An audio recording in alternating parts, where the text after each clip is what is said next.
So I just found out that Pat Robertson is not only still alive till this day, but he's still on television for whatever reason. Now, I don't want to, propagate any conspiracy theories, but it is entirely possible that he died a long time ago and that a reptilian is controlling his body or a puppeteer is making him move and talk. But either way, he's here on the 700 Club, and he is still dishing out some really piping hot takes. And his latest is, it's a doozy. So he claims that God told him who's going to win this election and what will happen subsequently afterwards. Now, what I find interesting about this take is that if God is real, do you honestly think that he cares about, like, an election that's taking place, something that we think is important on this random planet, around this random star, in a random galaxy, in one of what may be infinite universes and infinite timelines? Like, why would God, who's omnipotent and benevolent, give a shit about our election? Like, if he's going to talk to you about anything, like, wouldn't he give you the secrets of the universe?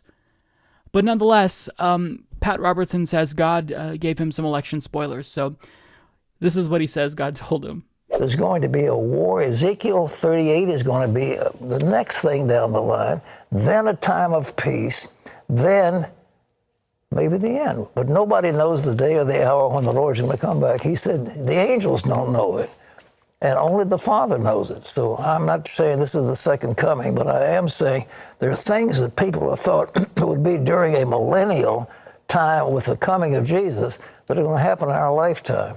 And the next thing is the election that's coming up in just a few weeks, at which time, according to what I believe the Lord told me, the president is going to be reelected. I'm saying by all means, get out and vote for whoever you want to vote for, but by all means, let your voice be heard. But it's going to lead to civil unrest of a great proportion, then a war against Israel, and so forth and so on.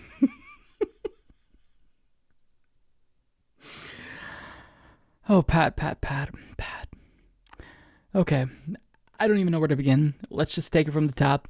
First, he says there's going to be war, then a time of peace, then maybe the end. Okay, so excluding the end times, so pretty much like all of history, it's not like wars are some like new phenomenon. They've been happening because humankind is a very flawed species, and we haven't evolved to a point where we are not killing ourselves any longer. So like he says that as if, oh, well, this is just evidence that the end is near. There's always been wars. Like they could have said that the end times are near if you think that wars are evidence that Jesus is coming back, like thousands of years ago, literally. But here's what he says, and then immediately contradicts himself. That made me laugh out loud. So he says, nobody really knows when the end times will actually happen. Not even the angels in heaven knows. But directly after saying that, he goes on to make a prediction as if he knows when.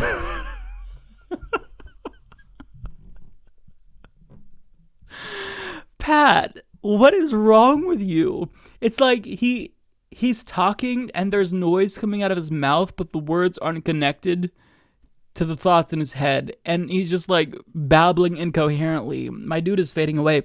He also says, according to what I believe the Lord told me, the president is going to be reelected. But then he says, make sure to vote because this election definitely isn't a foregone conclusion. But wait, if God literally is saying Trump's going to win, then why are you so unsure? Why are you making sure to persuade people to vote? Because regardless of how many people vote for Trump or not, isn't this election a foregone conclusion because God said it? God can make anything happen, right? Is he not omnipotent? So, I mean, even if nobody voted for Donald Trump, if God wanted to, God can make Trump the president, can he not? If God wanted to, I could chop off my arm and he could make it grow back immediately. Can he not? Is God not all-powerful?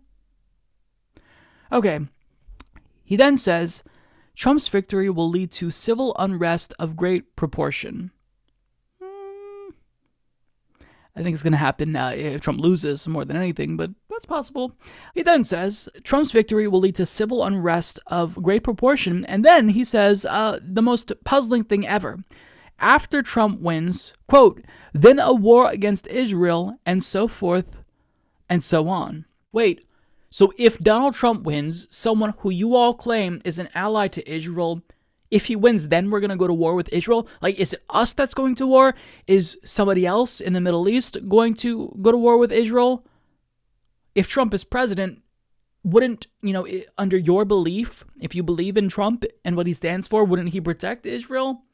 I don't understand what you're saying. See, this is why you don't base your political ideology on biblical teachings, because if you try to make predictions or, give a political analysis based on the Bible, you end up sounding like a stupid person. I mean, I don't mean to be blunt, but it's the truth. You're trying to connect what the Bible says to the real world now, and you can see you have to make a lot of logical leaps that you don't have any evidence for whatsoever. How do we go to war with Israel, or how does Israel devolve into war and chaos? You have to explain these things. You can't just say things because the Bible gives you reason to believe something will happen, or that, because of what the Bible said, we're in a certain era in time. You can't just say that. You have to supply us with evidence or even reasoning. Even cite a Bible quote. I mean, I guess you did cite one there, but you're not making any sense, because there has to be so many different things, a series of events that has to happen to lead to what you say will happen. And that's if Donald Trump even wins. Now, you say that God told you, but yet you seem unsure. But if Trump does win, then things are going to get more crazy. There's going to be more chaos, and we're going to go to war with Israel. Pat, listen. This comes from a place of love. I take that back. It comes from a place of concern, because you're a human being. You've got to wrap it up, buddy. You've got to retire.